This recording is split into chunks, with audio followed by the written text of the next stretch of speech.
The Balon d'Or nominees are going to be announced in the next 10 days. So they're going to announce it very, very soon. And when I look at the candidates for the Balon d'Or, right, Lamine Yamal, Dembele, Rafinha, Vitinha, Nuno Mendes, a lot of players, about 7 or 8 players that are in the conversation for who is going to win the Balon d'Or.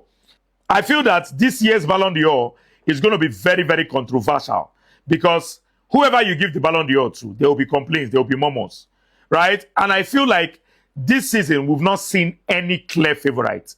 There's nobody that you can look at and say, this player has been the most outstanding player in the world from the beginning of the season till the end of the season. There's no player you can point a finger at. At different points in time in the season, we saw different players, dominating the game at different points in time in the season. There was a time when Mo Salah was the favorite to win the Ballon d'Or. He moved to Rafinha at some point. Then at some point, he moved to Lamine Yamal. At some point, he left Lamine Yamal and moved to Dembele. At some point, he left Dembele. He moved to Vitinha and Nuno Mendes. At some point, now, we are hearing players like Kopama in the conversation for the Ballon d'Or. And you cannot say, oh, why will you put Kopama in the conversation? He's valid. He has a valid point.